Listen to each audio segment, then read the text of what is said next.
अच्छा जी, हमने पीरा एक्ट जो है उसको देख लिया था। तो पहले मेरा इरादा था कि पीरा एक्ट का आपका टेस्ट अलहदा हो जाए, लेकिन पीरा एक्ट और पीरा ऑपरेशन रूल्स, क्योंकि ये सारे चीजें मिलती जुलती हैं, इसमें सेम ही चीजें हैं। मैंने आपको कल बताया भी था, यहाँ मैंने मेन लिखा भी हुआ है। अगर आप पीरा एक्ट का सेक्शन 78 पढ़ेंगे तो उसके अंदर ये चीज लिखी हुई है।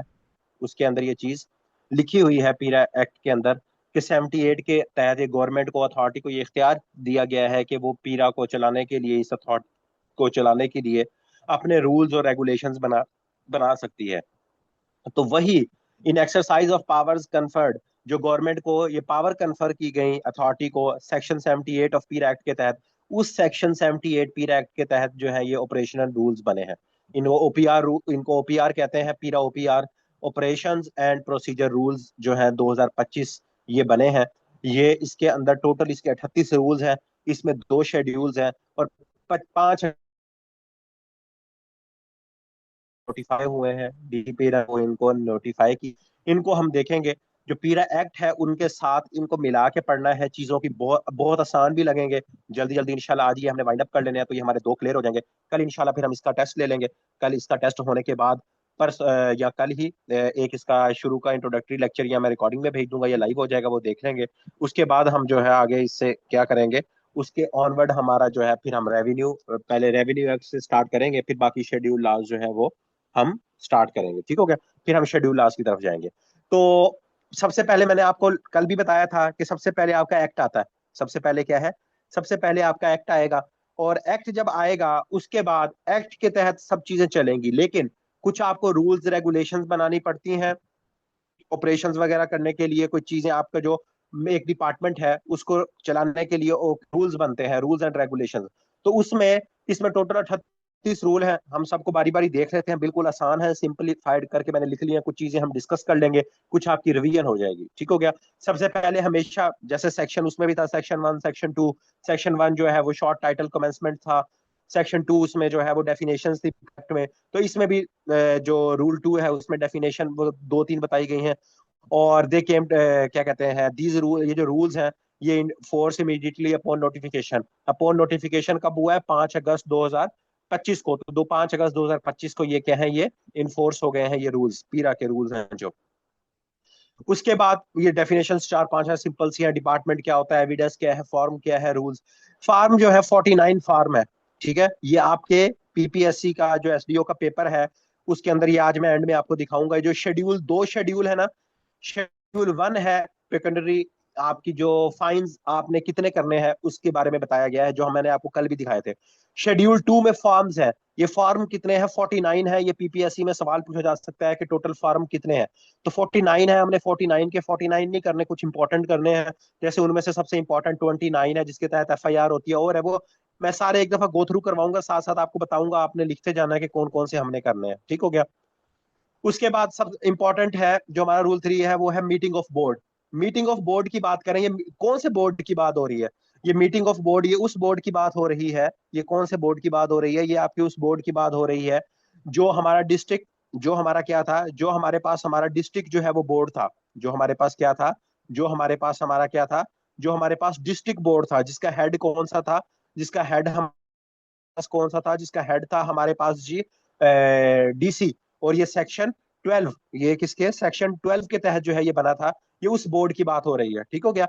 तो उसकी उन्होंने मीटिंग के बारे में क्या कहा है कि एवरी 3 मंथ, हर 3 महीने बाद जो है उसकी मीटिंग होनी चाहिए। ठीक हो गया? क्योंकि इस बोर्ड ने करना क्या है, इसने मैटर्स डिस्कस करने हैं कि एनफोर्समेंट सही हो रही है नहीं हो रही। तो उस हवाले से उन्होंने कहा कि हर 3 महीने बाद इसकी मीटिंग होनी चाहिए, जो रेगुलर मीटिंग है। स्पेशल मीटिंग जो है, स्पेशल मीटिंग दो तीन सवाल पूछे जा सकते हैं कि स्पेशल मीटिंग जो है वो कौन कन्वे कर सकता है। तो चेयरपर्सन, चेयरपर्सन अभी मैंने आपको बताया कि डीसी है, इसका आपको पता भी है, सेक्शन 12 के तहत, पीरा एक्ट के तहत। तो जो चेयरपर्सन है, चेयरपर्सन इसकी मीटिंग जो है वो कन्वे कर सकता है। स्पेशल मीटिंग, कौन सी मीटिंग? Special meeting. ठीक हो गया? और आई वो खुद अपने इनिशिएटिव के तौर पे भी कर सकता है, और एट द रिक्वेस्ट ऑफ अगर कोई और बोर्ड मेंबर रिक्वेस्ट करता है तो वो उसके ऊपर भी ये मीटिंग कंडक्ट कर सकता है। ठीक हो गया। और उसके स्पेशल मीटिंग, आपको पता है स्पेशल मीटिंग ऐसे तो नहीं है मुंह उठा के उसको ख्याल आए, नीचे लिखा भी, मैंने लिख भी दिया है कि स्पेशल मीटिंग्स जो है वो हेल्ड कब होंगी, जब कोई भी अर्जेंट मैटर आएगा। अब लेट्स सपोज अगर पीरा को, जैसे मैंने आपको उस दिन बताया एंटी होर्डिंग का उनको दिया गया, तो ये एक उसके बाद अगले दिन अगर बोर्ड की मीटिंग पिछले हफ्ते ही हुई थी, लेकिन जैसे ही एंटी होर्डिंग का मामला आया तो एक अर्जेंट मामला आ गया, तो बोर्ड की मीटिंग जो है वो दोबारा बुलाई जा सकती है। इसको ये रूल 3 के तहत है कि बंदा वो कहे कि नहीं जी मीटिंग तो है हर 3 महीने बाद बुलानी है, तो अब क्यों बुला लिया। तो वो इसलिए ये रूल्स बनाए जाते हैं इंटरनल मामला देखने के लिए एक डिपार्टमेंट के। तो इस अथॉरिटी के इंटरनल मामला के लिए जो है ये रूल्स बने हैं। तो उसमें उन्होंने क्या कहा है कि स्पेशल जो है वो ओकेजन्स के ऊपर मीटिंग को चेयरपर्सन बुला सकता है। और मीटिंग के नोटिस वगैरह कौन कैसे जारी करेगा, वो सेक्रेटरी। सेक्रेटरी कौन है, मैंने आपको बताया था, एडीसीजी, एडिशनल डिप्टी कमिश्नर जो है general, additional deputy commissioner general जो है वो इसके नोटिस वगैरह जो है वो मीटिंग की जारी करेगा कि कब मीटिंग होगी, कौन कौन उस मीटिंग में शिरकत कर सकता है, जो मामला हैं ये सारे कौन करेगा, ये आपका सेक्रेटरी जो है वो करेगा। उसके बाद टेरिटोरियल जुरिस्डिक्शन की बात है कि हेयरिंग ऑफिसर की जुरिस्डिक्शन क्या है। तो हेयरिंग ऑफिसर का जो नोटिफाई हो जाएगा कि अगर एक पूरे जिले में, जैसे मैंने आपको बताया कि एक हेयरिंग ऑफिसर है, तो पूरे एक जिले के अंदर 5 इन्फोर्समेंट स्टेशन है, 6 इन्फोर्समेंट स्टेशन है, जितने इन्फोर्समेंट स्टेशन है वो सारे के सारे हेयरिंग ऑफिसर की ज्यूरिस्डिक्शन के अंदर आएंगे। उसके बाद पब्लिक नुएसेंस। पब्लिक नुएसेंस का आपको याद होगा, पब्लिक नुएसेंस के हवाले से हमने देखा था ये अल्लाह भला करे आपका चैप्टर 5, ठीक है, जो आपका चैप्टर 5 है या 6 है, चैप्टर सॉरी चैप्टर 6 नहीं, चैप्टर 7। चैप्टर 7 है आपका पब्लिक नुएसेंस और इंक्रोचमेंट का, जिसके अंदर आपको उसका जो सेक्शन 34 था पीरा एक्ट का, उसमें प्रोसीजर बताया गया था कि पब्लिक नुएसेंस कैसे रिमूव करनी है, मूवेबल इमूवेबल का आपको बताया गया था 38 39 सेक्शन। तो उसके हवाले से इसके अंदर जो रूल्स के हवाले से बताया गया है कि जो 5वां रूल है कि कंप्लेन्स ऑफ पब्लिक नुएसेंस, अगर पब्लिक नुएसेंस की कंप्लेन हो, करनी हो किसी ने, तो उसका क्या प्रोसीजर है। 3 4 चीजें याद रखना जो एग्जाम में पूछी जाएंगी कि जो भी कंप्लेन करेगा उसमें क्या क्या डिटेल होनी चाहिए, लोकेशन, नेचर ऑफ नुएसेंस, कि एक तो मैं कहूं कि जनाब मैं जाऊं कंप्लेन करूं, मैं कहूं कि पब्लिक नुएसेंस हो रही है, वो कहें क्या हो रही है, मैं कहूं मुझे भी नहीं पता। तो मुझे ये पता होना चाहिए नेचर ऑफ नुएसेंस क्या है, कि किसी ने इंक्रोचमेंट की हुई है, कोई और मामला कर रहा है, किसी ने होर्डिंग की हुई है, कोई महंगी चीज बेच रहा है, तो नेचर ऑफ नुएसेंस मुझे पता होनी चाहिए। फिर वो कहाँ हो रही है, वो मुल्तान में हो रही है, वो लाहौर में हो रही है, लाहौर की कौन सी तहसील में हो रही है, कौन से इन्फोर्समेंट स्टेशन में हो रही है। ये तो नहीं है ना कि रहीम खां में हो रही है और मैं लाहौर कंप्लेन करने चला जाऊं। ठीक हो गया। उसके बाद उसके बाद जो इलीगल एक्ट है उसकी डिटेल होनी चाहिए, या ओमिशन जो है, इन सब की जो है, या किसी चीज का हार्म, वो बीच में लिखा हुआ है अनॉयंस क्रिएट हो रही है, पब्लिक को हो रही है, प्रॉपर्टी को हो रही है, हर चीज उसमें कंप्लेन के अंदर ये चीजें जरूरी लिखी होनी चाहिए जो कंप्लेन कर रहा है। उसके बाद जो बंदा कंप्लेनेंट है, जो कंप्लेनेंट है वो क्या करेगा, वो एफिडेविट देगा उसके साथ एविडेंस का कि जो उसने पब्लिक नोएसेस देखी है। लेकिन ये सिर्फ कौन है, आम पब्लिक वाला बंदा देखे, यहां मैंने लिख दिया except for government department, whistle blower और इंप्लॉयज। जो गवर्नमेंट डिपार्टमेंट कोई कंप्लेन करेगा, विसल ब्लोअर कोई होगा, या एम्प्लॉयज होंगे जो मुलाजिम होंगे, वो पब्लिक नोएसेस के ऊपर कोई कंप्लेन करेंगे तो उनको एफिडेविट और एविडेंस देने की जरूरत नहीं है इस तरह के। ये जो है लोकेशन, नेचर ऑफ नोएसेस और बाकी चीजें, ये कौन किसने बतानी है, ये बतानी है उसने, आम कंप्लेनेंट ने। ठीक हो गया, ये चीज याद रख लेनी है। उसके बाद अगर जो कंप्लेनेंट है वो क्या कहते हैं, कंप्लेंट्स जो है उनके बारे में वो लिखा हुआ है कि किस किस को सबमिट हो सकती है, वो हमने पहले भी डिस्कस किया था। हेयरिंग ऑफिसर को भी दे सकते हो, एसडीओ को भी दे सकते हो, वो फिर आगे कंप्लेन जो है इंक्वायरी के लिए आईओ ईओ वगैरह को मार्क करेंगे। और उसके बाद क्या होगा, वो पहले कंप्लेन आएगी, ठीक है, पहले तो हमने किस तरह से देखना है, कंप्लेंट आई, उसके अंदर पहले बताया गया कि इस रूल के अंदर के क्या क्या चीजें होनी चाहिए। फिर ये बताया गया कि कंप्लेनर ने एफिडेविट भी देना है। फिर उन्होंने हमें बताया कि कंप्लेंट जो आएगी वो आप एसडीओ को या उनको दोगे, तो उसके बाद क्या होगा, वो एक इन्वेस्टिगेशन उसकी होगी। ठीक है, इन्वेस्टिगेशन ये लिखा हुआ है, रिपोर्ट फ्रॉम इन्वेस्टिगेशन ऑफिसर एक रिपोर्ट देगा। उस रिपोर्ट के बाद, उस इन्वेस्टिगेशन की रिपोर्ट, मैं गया, मैंने रिपोर्ट करवाई, मैंने एक कंप्लेन की, और वो कंप्लेन इन्वेस्टिगेशन ऑफिसर के पास गई। मैंने कहा कि एक बंदे ने 10 फुट जगह आगे बढ़ाई हुई है। उसने इन्वेस्टिगेशन की, इन्वेस्टिगेशन करने के बाद वो क्या किया, उसने क्या कर दिया, उसने इन्फोर्समेंट ऑफिसर को बता दिया कि हाँ, ये जो पब्लिक न्यूसेंस की कंप्लेन आई थी ये सही है या गलत है। अगर वो सही होगी तो फिर क्या होगा, फिर इन्फोर्समेंट ऑफिसर उसके ऊपर ईपीओ, इमरजेंसी प्रोहिबिशन ऑर्डर जो है वो जारी कर देगा, और फिर क्या होगा, उसके ऊपर कार्रवाई होगी। ठीक हो गया। तो ये है जी आपकी कंप्लेन का तरीकाकार पब्लिक न्यूसेंस की। जो बंदा कोई भी पीरा एक्ट के तहत जो है कंप्लेन करना चाहता है, कि आपकी कंप्लेन एक वेल ऑर्गेनाइज्ड होनी चाहिए, उसमें जगह का तयन हो, उसमें जो नेचर है वो हो। उसके बाद आप एसडीओ या इन्फोर्समेंट स्टेशन में जाके या हेयरिंग ऑफिसर को जाकर कंप्लेन कर सकते हैं। उसके बाद आपकी कंप्लेन किसको मार्क होगी, इन्वेस्टिगेशन ऑफिसर को, वो उस पर इन्वेस्टिगेशन करके अपनी रिपोर्ट देगा ईओ को, इन्फोर्समेंट ऑफिसर को। इन्फोर्समेंट ऑफिसर उस रिपोर्ट के तहत क्या करेगा, वो फिर जाकर उधर इन्फोर्समेंट करेगा और ईपीओ जारी करेगा उसके तहत, एब्सोल्यूट ऑर्डर या जो भी है, और फिर उसके ऊपर कार्रवाई करेगा। उसके बाद नेक्स्ट हमारे पास आ जाता है complaints of movable encroachment. Movable encroachments के बारे में आप लोगों को पता होगा कि मूवेबल इंक्रोचमेंट्स और इमूवेबल इंक्रोचमेंट। मूवेबल इंक्रोचमेंट के बारे में हमारे पास सेक्शन 38 था, पीरा एक्ट का आपने देखा था, और सेक्शन 39 था इमूवेबल जो इंक्रोचमेंट है उसके हवाले से था। ठीक हो गया। इमूवेबल और मूवेबल का आप खुद अभी देख लीजिएगा। मेरी कोशिश होती है मैं साथ साथ इसलिए रिपीट करता रहूं ताकि आपको याद रहे। अब कोई कंप्लेन आती है मूवेबल इंक्रोचमेंट के, इसमें भी सेम वही चीजें हैं, ये देख लें, लोकेशन होनी चाहिए। ठीक हो गया। और उसके बाद वो एफिडेविट देगा, स्पोर्टिंग एविडेंस देगा, ये सारी चीजें वही होंगी जो ऊपर है। उसके बाद एक थी आपके पास पब्लिक नोएसेंस की कंप्लेन। ठीक है, पब्लिक नोएसेंस की कंप्लेन आपकी डिफरेंट थी। अब आगे मूवेबल इंक्रोचमेंट की कंप्लेन। उसमें क्या है, उसमें उसने एसडीओ को दी या उसको दी तो वो इंक्वायरी ऑफिसर को मार्क हुई, इन्वेस्टिगेशन ऑफिसर को। इसमें क्या होगा, इन्फोर्समेंट ऑफिसर डायरेक्ट इसके ऊपर एक्शन कर सकता है। क्या करेगा, जो इन्फोर्समेंट ऑफिसर है वो क्या करेगा, वो इंस्पेक्ट करेगा, जाकर साइट को देखेगा। ठीक हो गया। और अपने साथ वो अपना इन्फोर्समेंट स्क्वाड हो गया, सार्जेंट्स वगैरह, उनको लेकर जाएगा और देखेगा कि जो इंक्रोचमेंट मूवेबल है। मतलब एक बंदे ने कंप्लेन की कि भाईजान ये फलाना सदर बाजार है, सदर बाजार के अंदर जो है 15 रेडियां जो है वो खड़ी हुई हैं। इन्फोर्समेंट ऑफिसर फौरन अपना इन्फोर्समेंट स्क्वाड लेगा और वहां जाएगा। जाकर वहां क्या करेगा, वहां जाकर उसके बाद उनको क्या कहते हैं, इंस्पेक्ट करेगा कि वाकई में ये मूवेबल इंक्रोचमेंट हुई है कि नहीं हुई। ठीक हो गया। उसके बाद क्या होगा, अगर इन्फोर्समेंट नीड होगी, मतलब अगर इंक्रोचमेंट जो है उसको रिमूव करना, अगर वाकई में वो कंप्लेंट जेन्युइन होगी, तो फिर ऑफिस, फिर ये नहीं है कि जाते ही आप यहाँ, ये थोड़ा सा उसे क्या कहते हैं कि बीच में एक वो छोड़ा गया है, एक ना जिसे कहते हैं कि रेडी वाले और उनके लिए थोड़ा सा वो है, नरम गोशा रखा गया है। कि देखिए इसमें लिखा हुआ है नोटिस देगा, नोटिस टू इलीगल ऑक्युपायर। जो भी वहां लोग हैं जिन्होंने मूवेबल इंक्रोचमेंट है, उनको 3 दिन का नोटिस दिया जाएगा कि 3 दिन के अंदर अंदर आप जो है ना, ये अपनी जो आपने जगह ऑक्युपाई की हुई है आप छोड़ दें। अब देखें, मूवेबल इंक्रोचमेंट मोस्टली हमारे पाकिस्तान में क्या है, रेडिया है। तो अगर आप जाओगे एक जगह पे रेडिया लगी हुई है, आप उन्हें कहोगे 3 दिन का आपके पास नोटिस है, वो 3 दिन के बाद आप उनको हटाओगे, वो 3 दिन दोबारा आप जाओगे वो दोबारा आ जाएंगे। ठीक हो गया। या आप with in 3 day removal order उनको देंगे, वो उस टाइम चले जाएंगे। फिर उसके बाद क्या होगा, कुछ भी नहीं हो सकता। तो इसके अंदर बाद में रूल्स के अंदर थोड़ी सी चेंजिंग आएगी, एक ये है।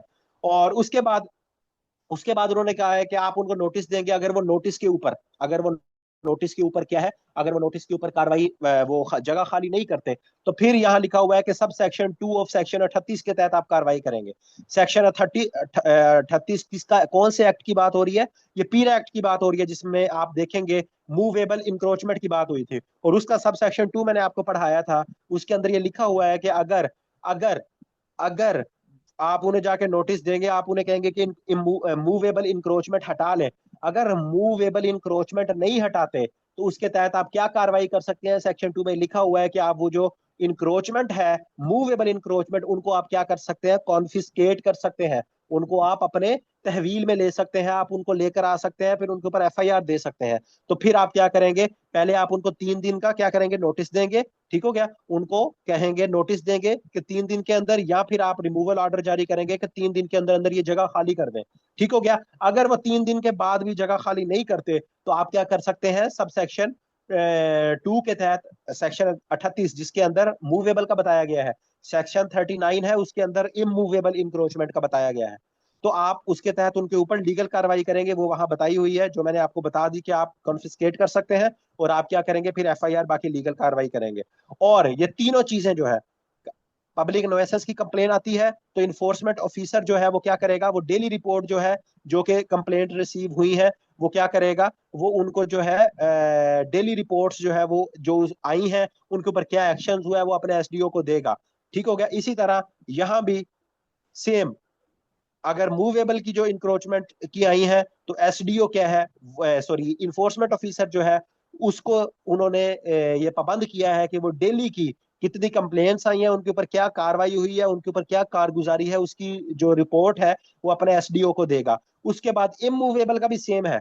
ठीक है, बताता हूँ। इमूवेबल में भी सेम है कि इन्फोर्समेंट ऑफिसर डेली की अपनी रिपोर्ट सेंड करेगा। पूछा जा सकता है कि कंप्लेंट्स की जो रिपोर्ट है डेली की वो कौन किसको सेंड करेगा, तो ईओ जो है वो डेली की रिपोर्ट, कितनी कंप्लेंट्स आई, उनके ऊपर क्या कार्रवाई हुई, कितनी इंक्रोचमेंट खत्म हुई, कितनों को फाइन हुआ, कितने का क्या क्या मामला हुआ, कोई कितनी कंप्लेंट्स ओरिजिनल थी, कितनी फेक थी, उन सब की रिपोर्ट वो डेली की डेली एसडीओ को देगा। अब इमूवेबल इमूवेबल इंक्रोचमेंट सेक्शन 39 के अंदर ये बताई गई है हमें, तो उसमें भी सेम वही चीजें हैं, लोकेशन वगैरह वो बताएगा। उसके बाद इन्फोर्समेंट ऑफिसर, अच्छा अब इसमें ना दो चीजें हैं, इमूवेबल इंक्रोचमेंट और मूवेबल इंक्रोचमेंट में। मूवेबल इंक्रोचमेंट में कंप्लेन आई, इन्फोर्समेंट ऑफिसर खुद जाएगा। ठीक है, खुद जाएगा, कहीं आती है कि रेडियां लगी हुई है, वो खुद जाएगा, इंस्पेक्ट करेगा, रिपोर्ट बनाएगा, उसके बाद उनको 3 दिन के अंदर ऑर्डर का कहेगा, वो ऑर्डर नहीं मानते तो उसके बाद सब सेक्शन 2 जो है जो सेक्शन 38 का है उसके तहत कार्रवाई हो जाएगी। लेकिन इमूवेबल इमूवेबल कौन सी होती है? इमूवेबल ये होती है, मैंने कल भी आपको बताया था, लोगों ने दुकानें आगे बढ़ाई हुई हैं, कब्जा किया हुआ, थड़े बनाए हुए हैं, इस तरह की इमूवेबल होती हैं। तो उसके अंदर क्या होगा, उसमें आप ये देखें कि इन्फोर्समेंट ऑफिसर है। ठीक है, इसमें क्या करेगा, इन्फोर्समेंट ऑफिसर सबसे पहले इन्वेस्टिगेट करेगा, वहां खुद नहीं जाएगा। यहाँ क्या है, वो इंस्पेक्ट करेगा, खुद जाएगा। इमूवेबल में इन्वेस्टिगेट करेगा वो खुद। ठीक हो गया। कलेक्ट एविडेंस करेगा, कंप्लेन को देखेगा, एविडेंस कलेक्ट करेगा और रिपोर्ट करेगा किसको, हेयरिंग ऑफिसर को। आपके पास एक कंप्लेन आई कि एक बंदे ने प्लाजा 10 फुट आगे बढ़ाया हुआ है, आप इन्फोर्समेंट ऑफिसर है, आप एविडेंस कलेक्ट करेंगे, देखेंगे उस कंप्लेन को और हेयरिंग ऑफिसर को रिपोर्ट देंगे। और उस हेयरिंग ऑफिसर की रिपोर्ट में आप ये भी बताएंगे कि ये जो बंदे ने कहा है कि कब्जा किया हुआ है या मेरी जमीन पे कब्जा किया हुआ है, इसके ऊपर कोई कोर्ट में लिटिगेशन तो नहीं चल रही, कोर्ट में कोई रिट तो नहीं चल रही, ये मैंने हाईलाइट किया हुआ है। ठीक है, कि अगर इसके ऊपर कोई अदालत में मामला तो नहीं चल रहा। ठीक हो गया, तो ये भी रिपोर्ट के अंदर आप उसका स्टेटस भी बताएंगे अपने हेयरिंग ऑफिसर को। ठीक हो गया। जब हेयरिंग ऑफिसर के पास ये बात चली जाएगी, उसके बाद हेयरिंग ऑफिसर क्या करेगा, हेयरिंग ऑफिसर इशू करेगा एक नोटिस जो कि इमूवेबल इंक्रोचमेंट जिन्होंने की होगी। ठीक हो गया। उसके बाद क्या होगा, जब वो नोटिस जाएगा तो जो जिसने वो कब्जा किया हुआ है वो क्या करेगा, उसका जवाब देगा। ठीक है, वो उसका जवाब देगा। अब सीधी सी बात है, अब एक बंदा है, उसके ऊपर उसने, उसके पास भी हो सकता है अपने कागजात हो, उसके बाद कोई लीगल डॉक्यूमेंट्स हो, तो वो ये नहीं है कि आपको पास रिपोर्ट आ गई आपने जाना हमला कर देना, नहीं। आप सबसे पहले नोटिस देंगे हेयरिंग ऑफिसर, जो मूवेबल है उसमें ईओ देगा, जो इमूवेबल है उसमें हेयरिंग ऑफिसर देगा। तो हेयरिंग ऑफिसर उस बंदे को जिसके खिलाफ कंप्लेन आई है उसको नोटिस देगा, वो अपने आके डॉक्यूमेंट्स वगैरह, अपने एफिडेविट, अपनी चीजें जो है वो सारी चीजें खुद आके या थ्रू एन एडवोकेट और प्लीडर जो है वो सारी चीजें देगा। उसके बाद हेयरिंग ऑफिसर क्या करेगा, हेयरिंग ऑफिसर उस रिकॉर्ड की तस्दीक करवाएगा फ्रॉम एन अदर डिपार्टमेंट भी, और अगर उस वो खुद देखता है अदालत से वेरीफाई, अगर फिर वो देखेगा, फिर वो फैसला करेगा कि ये जो एप्लीकेशन आई थी, कंप्लेन आई थी, ये जो इमूवेबल है इसको रिमूव करना बनता है या नहीं बनता। अगर बनता होगा तो फिर क्या, अगर नहीं बनता होगा तो ऑब्वियसली कंप्लेन क्लोज हो जाएगी कि भाईजान उसने डॉक्यूमेंट्स प्रोवाइड कर दिए, उसने कब्जा नहीं किया हुआ। लेकिन अगर उसका कब्जा होगा, इमूवेबल को हटाना होगा, फिर क्या होगा, hearing officer issues return removal order allowing 15 days to compliance. अब दो चीजें डिफरेंस आ गई। मूवेबल के अंदर 3 दिन का कंप्लायंस पीरियड है, कि 3 दिन के अंदर अंदर आपको ने, और वो अब यहां देखो, दो चीजें याद रख लो। मूवेबल की बात आएगी, मूवेबल के अंदर इन्फोर्समेंट ऑफिसर के पास इख्तियार है कि वो 3 दिन के अंदर अंदर उनको नोटिस देगा, उन्हें कहेगा 3 दिन के अंदर अंदर चीजें हटा लो, मामला खत्म। इमूवेबल के बाद इन्फोर्समेंट ऑफिसर जो है वो सारी रिपोर्ट बनाकर उसका कच्चा छट्टा भेजेगा किसको, हेयरिंग ऑफिसर को। हेयरिंग ऑफिसर के पास ये इख्तियार है कि वो देखे चीजें ओके हैं, ठीक, नहीं ओके तो वो क्या करेगा, इन्फोर्समेंट ऑफिसर 3 दिन का, हेयरिंग ऑफिसर 15 दिन का। ठीक है, रिटर्न रिमूवल ऑर्डर देगा 15 दिन के अंदर अंदर के भाईजान कंप्लाइंस कर लो वरना मैं तुम्हारे खिलाफ कार्रवाई करूंगा। अगर कंप्लाइंस हो गई तो ओके, नहीं कंप्लाइंस होती तो हेयरिंग ऑफिसर एसडीओ को हुक्म देगा कि एसडीओ साहब अपने इन्फोर्समेंट ऑफिसर को भेजें, वो अपना सिंगल कैबिन डाला ले और डाले के अंदर बैठ के अपना स्क्वाड साथ ले और जाके उन इंक्रोचमेंट को रिमूव करे। ठीक हो गया, और इन इंक्रोचमेंट को रिमूव करे, और अगर वो नॉन कंप्लाइंस के बारे में इंक्रोचमेंट जो है वो खत्म हो जाएंगी, और इसके बारे में भी वही जो सेक्शन 39 है उसके बारे में डिटेल सारी बताई हुई है जो हमने कल डिस्कस किया था। ठीक है, तो ये बड़े इंपॉर्टेंट थे, आगे चीजें वन लाइनर की तरफ है, लेकिन ये जरा इंपॉर्टेंट इंपॉर्टेंट थी, मैंने कहा मैं आपको बता दूं, इसमें ज्यादा चीजें आएंगी। उसके बाद अब ये हम कहानी एक वही चल रही है, अब आपकी इंक्रोचमेंट रिमूव हो गई या आपके खिलाफ कोई आ गई, आपको लगा कि मेरे ऊपर गलत फाइन हुआ है, या मेरे इंक्रोचमेंट गलत हटाई गई है, या मेरे खिलाफ कोई मामला हुआ है, तो आपको रिप्रेजेंटेशन का हक है। रिप्रेजेंटेशन कहाँ फाइल की जाती है? रिप्रेजेंटेशन वही है जो कि किसी भी, हाँ, या आपको लगता है जो इन्फोर्समेंट ऑफिसर है इसने मेरे साथ बदतमीजी की है, इन्फोर्समेंट ऑफिसर ने मेरे से पैसे लिए हैं, मुझे रिश्वत दी है, तो अगर इसमें सारी चीजें यही लिखी हुई हैं कि रिप्रेजेंटेशन क्या है, ये एक फॉर्मल कंप्लेन है और challenge submitted by offender. Offender offender की बात हो रही है, ये आम बंदा कंप्लेनेंट की बात नहीं हो रही, ऑफेंडर जिसने ऑफेंस किया है, जिसकी आपने इंक्रोचमेंट खत्म की है, जिसके ऊपर आपने फाइन किया है, उसको लगता है कि आपने मेरे साथ गलत किया है, तो वो एक रिप्रेजेंटेशन फाइल कर सकता है। ठीक हो गया, वो क्या कर सकता है, अपनी कोई भी उसकी ग्रीवेंस है, उसको लगता है कि मेरा जो लैंड थी, बिल्डिंग थी, व्हीकल था, कोई आइटम था, गलत कॉन्फिस्केट किया है, गलत हटाया है, तो वो क्या कर सकता है, रेलिवेंट डॉक्यूमेंट्स एविडेंस लेगा, एफिडेविट देगा, और वो हेयरिंग ऑफिसर के पास जो है वो अपनी रिप्रेजेंटेशन जो है वो दायर कर देगा। ठीक हो गया, और अगर आपने किसी अथोराइज ऑफिसर के खिलाफ जो है, तब भी जो है रिप्रेजेंटेशन जो है उसके अंदर पूरी आप डिटेल बताएंगे, लिखा हुआ है कि representation must specify the alleged illegality और अब्यूज ऑफ पावर।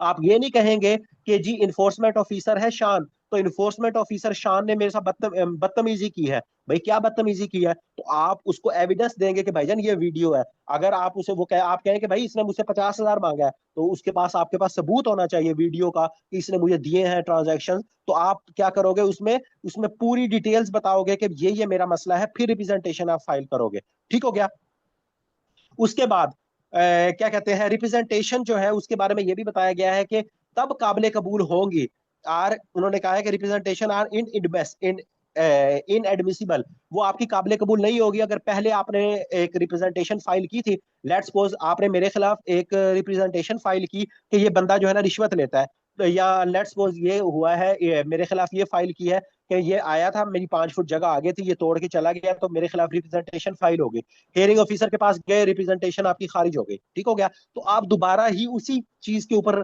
रिप्रेजेंटेशन जो है वो फाइल नहीं कर सकते। ठीक हो गया, और उसके बाद आपका अगर रिमूवल ऑर्डर जो है इशू हो गया है, तो फिर भी आप उस पर नहीं कर सकते। और उसके बाद सबसे इंपॉर्टेंट चीज जो एग्जामिनेशन पॉइंट ऑफ व्यू से, कि रिप्रेजेंटेशन जो है, जब भी रिमूवल आपका, आपकी इन्फोर्समेंट हो जाएगी, आपकी कोई इंक्रोचमेंट है वो तोड़ दी गई है, आप पे फाइन हो गया है, कोई चीज है, जब इन्फोर्समेंट हो गई है उसके 30 दिन के अंदर अंदर आपने रिप्रेजेंटेशन फाइल करनी है। ठीक हो गया, और हेयरिंग ऑफिसर ने 60 दिन के अंदर अंदर उसका फैसला सुनाना है। ये दो चीजें आपने याद रख लेनी है, 30 दिन के अंदर रिप्रेजेंटेशन फाइल होगी, जिस बंदे जो ऑफेंडर है वो रिप्रेजेंटेशन फाइल करेगा, और हेयरिंग ऑफिसर ने 60 दिन के अंदर अंदर उसका फैसला जो है वो सुनाना है।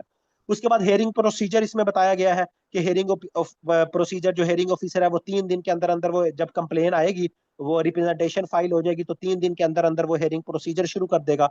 उसके बाद हेयरिंग ऑफिसर के पास ये इख्तियार है कि वो रिकॉर्ड सारा वेरीफाई क्लेम करने के लिए अथॉरिटी से मंगवा सकता है। ठीक हो गया, उसके बाद फाइनल डिसीजन जो है उसने विद इन 60 डेज बताना है, ये ऊपर भी बता दिया है। ठीक है, ये हेयरिंग ऑफिसर ने विद इन 30 डेज के अंदर, 60 डेज, 2 महीने के अंदर अंदर उस रिप्रेजेंटेशन का उसने फायदा जो है जवाब देना है। उसके बाद हेयरिंग ऑफिसर के पास 10 और 11 रूल में उन्होंने ये इख्तियार दिया है, x party decision. X party का क्या मतलब होता है, कि जो ऑफेंडर है जिसने रिप्रेजेंटेशन फाइल की है, उसने फाइल करने के बाद वो आ ही नहीं रहा, 60 के 60 दिन वो आया ही नहीं, तो हेयरिंग ऑफिसर को यह इख्तियार दिया गया है कि वो एक तरफा एक ही पार्टी को सुनकर फैसला देने का इख्तियार है उसके पास। ठीक हो गया, तो अगर एक बंदा रिप्रेजेंटेशन फाइल करके एबसेंट हो जाता है, तो फिर क्या है, हेयरिंग ऑफिसर के पास ये इख्तियार है कि वो एक्स पार्टी डिसीजन दे सकता है रूल 10 के तहत। रूल 11 में उन्होंने ये कहा है कि पावर टू डिसमिस मैटर, तो उसमें यह कहा गया है कि अगर हेयरिंग की डेट्स के ऊपर, अगर वो जो ऑफेंडर जो है वो हेयरिंग की डेट्स के ऊपर वो एबसेंट है, बार बार आ ही नहीं रहा, ठीक है, वो आ ही नहीं रहा बार बार, तो उसने उसकी जो रिप्रेजेंटेशन है उसको डिसमिस भी किया जा सकता है। ये पहली लाइन के अंदर यही लिखा हुआ है, ठीक हो गया। कि अगर जो ऑफेंडर है वो अपनी हेयरिंग की डेट्स पे बार बार उसे बुलाया जा रहा है, वो नहीं आ रहा, तो आप क्या हेयरिंग ऑफिसर के पास क्या इख्तियार है कि वो उसकी जो रिप्रेजेंटेशन है उसको डिसमिस कर दे। लेकिन हर किसी की डिसमिस नहीं कर सकता। यहाँ लिखा हुआ है कि अगर कंप्लेनेंट जो है, जो कंप्लेनेंट है वो या बोर्ड है या इन्फोर्समेंट स्टेशन है, ठीक हो गया, या गवर्नमेंट, वो गवर्नमेंट का कोई मुलाजिम है, गवर्नमेंट का बंदा है, अथॉरिटी का कोई बंदा है, तो फिर उस अगर वो नहीं आ रहा तो फिर उसको डिसमिस नहीं किया जा सकता, उसका इंतजार किया जाएगा, उसको बुलाया जाएगा किसी तरह से, लेकिन उसको डिसमिस नहीं किया जा सकता, ठीक हो गया।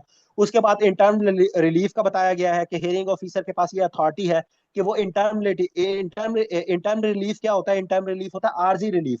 एक होता है कि एक मामला है, अब उसके पास 60 दिन है, ठीक है। एक कंप्लेनेंट आता है हेयरिंग ऑफिसर के पास, तो वो कहता है कि भाईजान मेरा ये जो है ना, ये मामला अगर 60 दिन तक जाएगा ना, तो 60 दिन तक मेरे साथ बड़ा मसला हो जाएगा, मेरा ये जो काम है ना ये खराब हो जाएगा। तो अगर आप मुझे इंटर्म रिलीफ ये इस तरह से आप मुझे दे दें, तो हेयरिंग ऑफिसर के पास ये इख्तियार है कि वो इंटर्म रिलीफ दे सकता है। अगर जो उसका एप्लीकेंट है वो उसे कहे, लेट्स सपोज एक बंदे के खिलाफ दरखास्त आती है, तो वो उसे कहता है कि भाईजान इसकी इंक्रोचमेंट है, वो कहता है कि भाई मैं आपको रिटर्न में लिख के देता हूँ कि मेरा ये मसला है, मैं खुद इसको सेट कर लूंगा, मुझे 1 महीने का टाइम दे दे। तो फिर जो है वो उसको इंटर्म रिलीफ मिल सकता है रिटर्न के अंदर, के अगर वो एफिडेविट अपना दे दे तो हेयरिंग ऑफिसर उसको इंटर्म रिलीफ जो है वो दे सकता है। इंटर्म रिलीफ किस किस तरह का हो सकता है? कि अगर उस बंदे के खिलाफ इन्फोर्समेंट ऑफिसर ने ईपीओ जारी किया हुआ था, एसडीओ ने, तो वो ईपीओ भी वो कैंसिल हो सकता है। क्यों? और उसने एफिडेविट दे दिया कि भाईजान आप मेरे ये चीज ना गिराए, मैं खुद ये सेट कर लूंगा, ठीक हो गया। तो सस्पेंशन ऑफ ईपीओ जो है वो ये कर सकता है, ठीक हो गया। उसके अलावा कोई भी सरकमस्टांसिस के हवाले से जो उसको रिलीफ लगता है कि मैं इंटर्म दे सकता हूं, तो वो आपका जो हेयरिंग ऑफिसर है वो दे सकता है, ठीक हो गया। उसके बाद ये चीज बड़ी इंपॉर्टेंट है कि हेयरिंग ऑफिसर जो है जो फाइनल रिलीफ नहीं दे सकता, ठीक है। कि अगर एक बंदे की एप्लीकेशन एक के खिलाफ ये है कि भाईजान मेरी ये कभी गिराए ही ना, ये इंक्रोचमेंट गिराए ही ना कभी, तो ये नहीं हो सकता कि वो कहे हाँ जी मैं इंटर्न रिलीफ के तौर पे आपको ये कह देता हूँ कि सारी जिंदगी आपकी ये इंक्रोचमेंट नहीं गिराई जाएगी। हाँ, 1 महीने के लिए नहीं गिराई जा सकती, 2 महीने के लिए नहीं गिराई जा सकती, लेकिन जो फाइनल रिलीफ है उसको hearing officer as a interim relief के तौर पे नहीं दे सकता। ये याद रख लें, ठीक हो गया।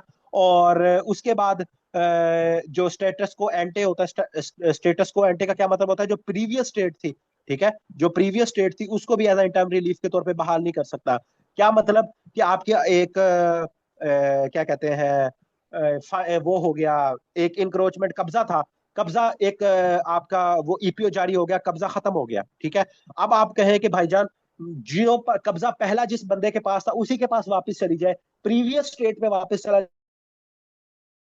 क्योंकि ये फाइनल रिलीफ है ना, ये इंटर्म आरजी रिलीफ नहीं है, तो आरजी रिलीफ जो है वो उसके अंदर ये प्रीवियस स्टेट नहीं आती, तो हेयरिंग ऑफिसर स्टेटस को एंटे जो कि प्रीवियस स्टेट है वो उसको भी इंटर्म रिलीफ के तौर पर नहीं कह सकता, ठीक हो गया। उसके बाद उसमें बताया गया है कि उसने सेवरल फैक्टर्स को डिसाइड देख के रखना है हेयरिंग ऑफिसर ने, कि उसमें एप्लीकेंट्स के एविडेंस देखने हैं, ठीक हो गया। डैमेज कितना हुआ है, डैमेज क्या कहते हैं, अगर डैमेज देख के अगर डैमेज ज्यादा हुआ है तो इन टाइम रिलीफ दिया जा सकता है या नहीं दिया जा सकता। और इन टाइम रिलीफ देते हुए ये भी जरूरी है कि देखना है कि मैटर अर्जेंट भी है या नहीं है, या बस ऐसे ही जो है वो दे रहे हैं, ठीक है। तो इन टाइम रिलीफ जो है वो सोच समझ के उसकी पूरी उन्होंने डिटेल जो है वो बताई गई है।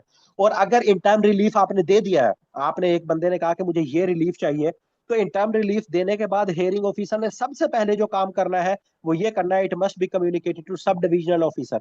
एसडीओ को बताना है कि भाईजान मैंने इसको ये रिलीफ दे दिया है, तो आप जाके इंप्लीमेंटेशन करवाएं, और ये अवेयरनेस के लिए आपने उसको बताना है।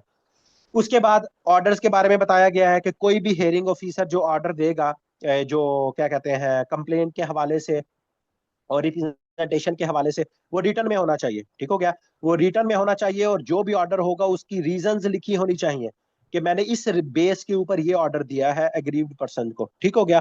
और जो भी उसने डायरेक्टिव्स देने हैं उसमें एक एक डायरेक्टिव डिटेल के अंदर उन्होंने वो देनी है। और उसके बाद आपने अगर उसने उस बंदे के खिलाफ दे दिया, जैसे मूवेबल थी, इमूवेबल थी, उसके ऊपर एक डायरेक्टिव्स दे दिए हैं, तो डायरेक्टिव्स देने के बाद उसमें साथ ये बताना है कि भाई अगर नॉन कंप्लायंस होगी, या मैंने ये ऑर्डर दे दिया है, एब्सोल्यूट ऑर्डर दे दिया है, अगर इसकी नॉन कंप्लाइंस होगी तो आपके खिलाफ क्या होगी जी? कार्रवाई होगी। तो सारी डिटेल्स जो है इसके अंदर जो है वो बता देनी है, ताकि उसके अंदर क्या कहते हैं एसडीओ उस हवाले से, नॉन कंप्लायंस के हवाले से कार्रवाई करेगा, ठीक हो गया।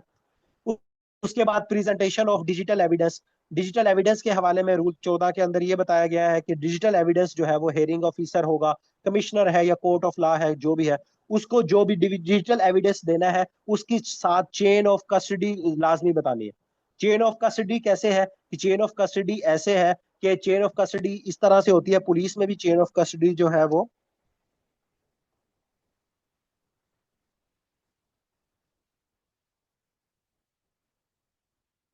मेरी आवाज आ रही है? हाँ जी।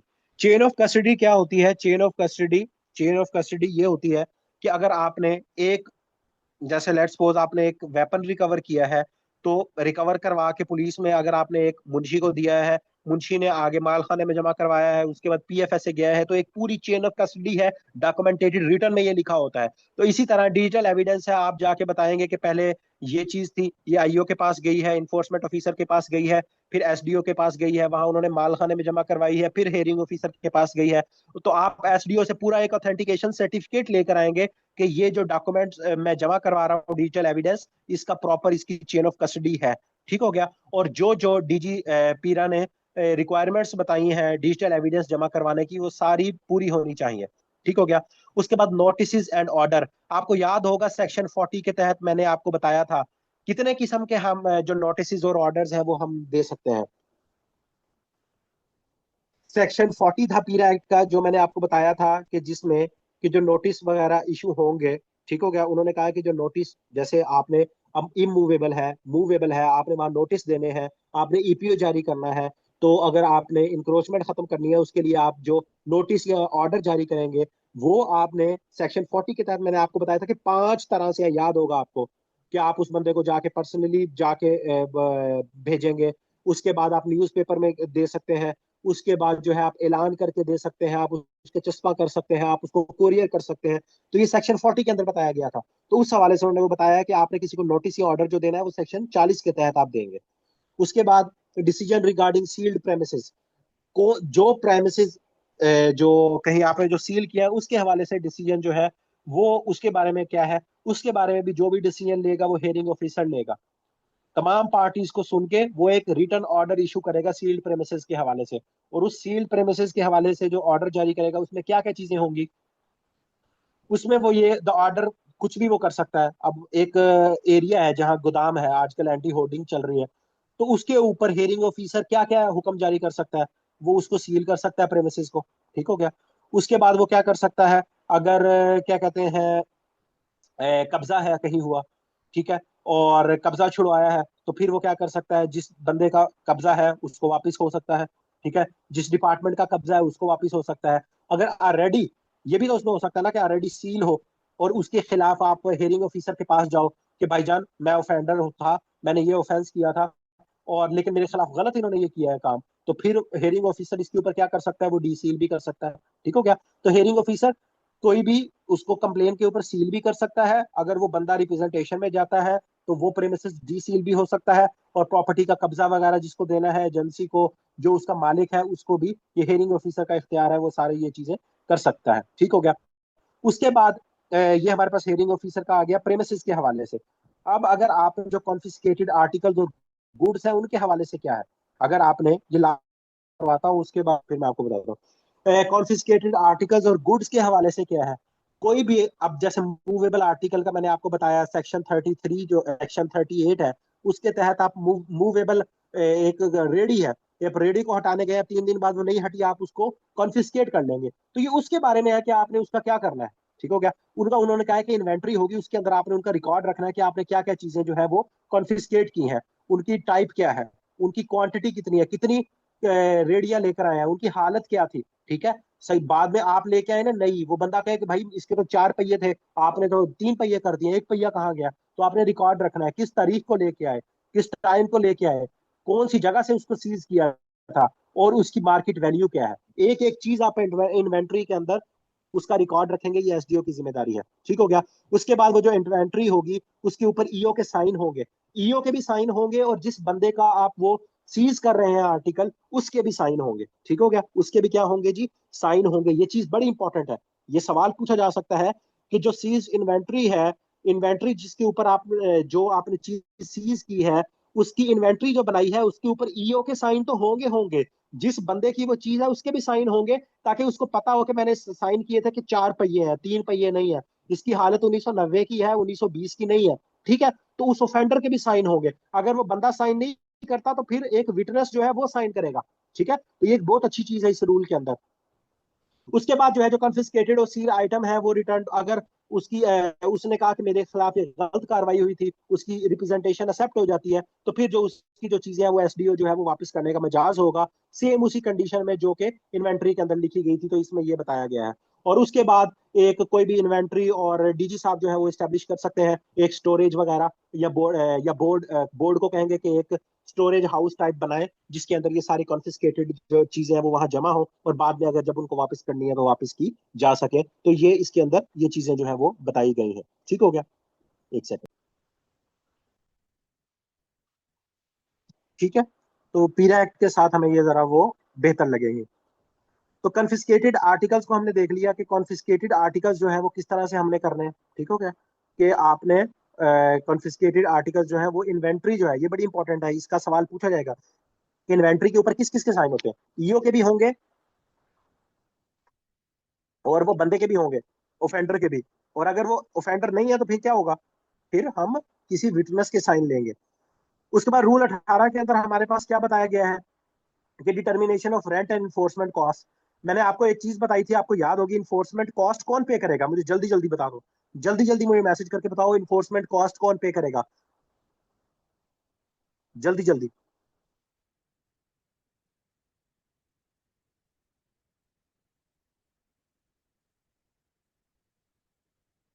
मैंने कल बताया था इन्फोर्समेंट कॉस्ट कौन पे करेगा, जल्दी जल्दी बताओ। ऑफेंडर पे करेगा, शाबाश, ठीक हो गया। वही बंदा जो ऑफेंस करेगा वही इन्फोर्समेंट कॉस्ट जो है वो पे करेगा, शाबाश, ठीक हो गया। तो हेयरिंग ऑफिसर जो है वो डिटरमिन करेगा रेंट। जैसे किसी बंदे ने कब्जा किया हुआ है सरकारी जमीन पे, तो जितना अरसा उसका कब्जा रहा है तो उसका रेंट भी वो उससे लेंगे, पीरा वाले। ठीक है, आप लोग उससे एक्ट वो भी लोगे। और वो जो रेंट है वो कौन डिटरमिन करेगा? वो क्या कहते हैं, हेयरिंग ऑफिसर डिटरमिन करेगा। और इन्फोर्समेंट कॉस्ट कितनी आई है वो भी क्या है, हेयरिंग ऑफिसर डिटरमिन करेगा। वो किस बेस पे डिटरमिन करेगा वो बताया हुआ है। तो एक डिटेल रिपोर्ट लेगा, उसमें एस्टिमेटेड कॉस्ट लेगा इन्फोर्समेंट स्टेशन से कि हाँ भाई कितना जो आप लोग गए हैं, एक आपने कब्जा खत्म करवाया है, कितना पेट्रोल लगा है, कितनी क्रेनें लगी हैं, कितने ट्रैक्टर लगे हैं। तो वो इन्फोर्समेंट स्टेशन से पूरी एक्टिविटी की रिपोर्ट लेगा। ठीक हो गया? उसके बाद वो देखेगा कि वो कितने अरसा वहां रहे हैं, अगर रेंट लेना है तो कितना अरसा इलीगल उनका ऑक्यूपेशन रहा है वहां, पोजेशन उन्होंने कहा है। उसके बाद वो देखेंगे कि वो जो लैंड पे कब्जा किया हुआ था, जो ऑफेंस हो रहा था, उससे उनको पैसे का मुनाफा, मॉनेटरी बेनिफिट कितना हुआ है, उसके हिसाब से वो डिटरमिन करेगा कि कितना उससे रेंट लेना है या इन्फोर्समेंट कॉस्ट लेनी है। ठीक हो गया? और उसके बाद अगर रेंट लेना है तो गवर्नमेंट या लोकल गवर्नमेंट ने जो नोटिफाई रेंट रेट्स किए हुए उस एरिया में, कि ये एरिया है, यहाँ 1 लाख रुपया महीने का किराया है, यहाँ 10,000 किराया है, तो वो उस हवाले से मार्केट रेट्स देखकर सारी चीजों को वो फैक्टर नजर अपनी नजर में रखकर उसके बाद जो है hearing officer determination of rent करेगा और इन्फोर्समेंट कॉस्ट जो है वो डिटरमिन करेगा। उसके बाद जो इन्फोर्समेंट ऑफिसर है जो एस्टिमेटेड कॉस्ट है उसकी रिपोर्ट भी देखेगा, जो कि ईओ ने बनाई होगी। उसमें उसमें बताया होगा कि वो जो मैंने कहा था कि स्टेशन से वो लेगा कि कितने पर्सनल डिप्लॉयड हुए थे इन्फोर्समेंट के लिए, ऑपरेशन की कॉस्ट कितनी आई, कम्युनिकेशन और डॉक्यूमेंटेशन की कितनी आई, और उसके बाद जो सीज्ड आइटम्स किए हैं हमने, उनको जो स्टोर करने के लिए क्या क्या आइटम जो है वो, कितना पैसा हमारा लगा। तो ये सारी रिपोर्ट जो है वो पहले इन्फोर्समेंट ऑफिसर से लेगा, फिर उसके बाद एसडीओ उसको वेरीफाई करेगा। ठीक है, इन्फोर्समेंट ऑफिसर बताएगा, क्योंकि इन्फोर्समेंट तो उसने करनी है, वो बताएगा भाईजान मेरा इतना खर्चा हुआ है। उसको वेरीफाई कौन करेगा? एसडीओ करेगा। वो करके हेयरिंग ऑफिसर को दे देगा, तो हेयरिंग ऑफिसर उसके ऊपर कितना रेंट बनता है, इन्फोर्समेंट कॉस्ट जितनी बनती है वो उसके ऊपर फैसला देगा। उसके बाद recovery of rent and cost of enforcement. ठीक हो गया? और इसके बारे में ये बस आपने याद रख लेना, ये मैं हाईलाइट कर रहा हूँ कि जो भी इन्फोर्समेंट कॉस्ट है और रिकवरी रेंट जो ऑफेंडर के ऊपर हेयरिंग ऑफिसर कहेगा कि भाईजान 2 लाख रुपया दो, तो वो उसने 15 दिन के अंदर अंदर रिसीविंग ऑर्डर, मतलब इन्फोर्समेंट हेयरिंग ऑफिसर ने 10 तारीख को कह दिया कि भाईजान 2 लाख रुपया बनता है, तुमने ये काम गलत किया था, पैसे दो। तो 25 तारीख से पहले पहले 15 दिन के अंदर अंदर जो है वो ऑफेंडर को वो फीस जो है वो पैसे जो है वो देने पड़ेंगे। ठीक हो गया? और अगर लेकिन यहाँ इसमें एक और छोटा सा वो जिसे कहते हैं ना वो है कि अगर हेयरिंग वो बंदा आ जाता है हेयरिंग ऑफिसर के पास कि भाईजान मुझे 15 दिन और चाहिए, तो उनको उस पेमेंट को 15 दिन और भी बढ़ाया जा सकता है। लेकिन अगर वो जस्टिफिकेशन हेयरिंग ऑफिसर को दे, ये हेयरिंग ऑफिसर के पास इख्तियार दिया है रूल के अंदर कि भाई उसकी मर्जी है, वो 15 दिन एक्स्ट्रा भी दे सकता है, ठीक हो गया। लेकिन अब फिर एक मामला और आ जाएगा कि अगर भाईजान जो ऑफेंडर है वो टाइम के अंदर जो है वो नहीं देते, पैसे नहीं देते, तो फिर क्या होगा? तो वो मैंने आपको बताया था कि जो उसका माल इकट्ठा हमने लिया हुआ है, जो ऑक्शन में जो उसके आइटम हमने सीज किए हुए हैं, तो उसको हम क्या करेंगे, ऑक्शन कर देंगे, ठीक हो गया। उसको ऑक्शन कर देंगे। और अगर नहीं है, ठीक हो गया, अगर नहीं है तो एरियर्स ऑफ लैंड रेवेन्यू, जो लैंड उसकी है उसका जो रेवेन्यू उसके वो करेंगे। और उसके बाद अगर मेन उसकी यही है कि अगर उसकी लैंड रेवेन्यू और ये मतलब मेन उसकी जो चीजें हमने कब्जे में ली है ना, कॉन्फिस्केट की हैं, उसको ऑक्शन करके जो क्या कर देंगे आप, वो जो कॉस्ट ऑफ इन्फोर्समेंट या रेंट कॉस्ट जो है वो आप उससे रिकवर करेंगे, या एज एरियाज ऑफ लैंड के तौर पे उसको रिकवर करेंगे। उसके बाद सेक्शन 20 के सॉरी रूल 20 के अंदर जो है ऑक्शन का बताया गया है कि अब वो बंदे ने पैसे नहीं दिए, तो अब आपने उसकी जो कॉन्फिस्केटेड आर्टिकल्स हैं उनको ऑक्शन करना है, ठीक हो गया। तो उनके ऑक्शन के ऊपर क्या, सबसे पहले ईओ जो है अपनी रिपोर्ट देगा कि भाईजान हमारे पास 100 जो है चीजें, हमने 100 रेडियां जो है वो इकट्ठी की हुई हैं, लेट्स सपोज मैं कह रहा हूँ, तो 100 रेडियां उनको हमने क्या करना है, उनको हमने जो इकट्ठी की हुई थी उनकी इन्वेंट्री भी बनाई थी, उस पर साइन भी लिए थे, अब हमने उसका ऑक्शन करना है। तो ऑक्शन का तरीकाकार क्या है जी, फिर वहां उसमें हेयरिंग ऑफिसर ही आएगा, ठीक हो गया। हेयरिंग ऑफिसर जो है वो रिकवर करता है रेंट वगैरह, वो सारा क्या करेगा, ऑक्शन करके और वो इन्फोर्समेंट कॉस्ट और जो रेंट है वो इकट्ठा करेगा। और उसके बाद वो हेयरिंग ऑफिसर के पास इख्तियार है, वो देखेगा कि मार्केट वैल्यू क्या है, ठीक है। जो चीज बेचनी है, लेट्स सपोज एक बंदे का आपने रिक्शा कॉन्फिस्केट किया है, गाड़ी कॉन्फिस्केट किया है, तो उसकी मार्केट वैल्यू देखी जाएगी, ठीक हो गया। और उसकी जो सेल वैल्यू है, उसकी सेल वैल्यू को फिक्स किया जाएगा जो मार्केट वैल्यू है उससे 10% लेस, ठीक है। 10% लेस, ये याद रख लेना, ठीक हो गया। जो मार्केट वैल्यू है या जो गवर्नमेंट ने उसका रेट वो किया हुआ है मुकर्रर उस चीज का, उससे 10%, ये ऑप्शन का, ये इस तरह का सवाल पीपीएससी पूछेगा आप लोगों से, तो उसकी जो आप फिक्स करेंगे, आप उसको जो फिक्स करेंगे वो आप मार्केट वैल्यू से या गवर्नमेंट की जो लोकल वैल्यू फिक्स की हुई है उससे 10% कम के ऊपर आप उसकी वैल्यू, लेट्स सपोज गवर्नमेंट ने एक आपने जमीन नीलाम करनी है, जमीन की जो मार्केट की वैल्यू है वो 10 लाख रुपया मरला है, 2 मरले है जगह, तो आप उससे 10% जो गवर्नमेंट ने और जो मार्केट की वैल्यू है उससे 10% कम उसकी वैल्यू फिक्स करोगे, ठीक हो गया। उसके बाद हेयरिंग ऑफिसर जो है वो नोटिस वगैरह देगा, एक ऑक्शन का पूरा एक तरीकाकार होता है गवर्नमेंट में ना।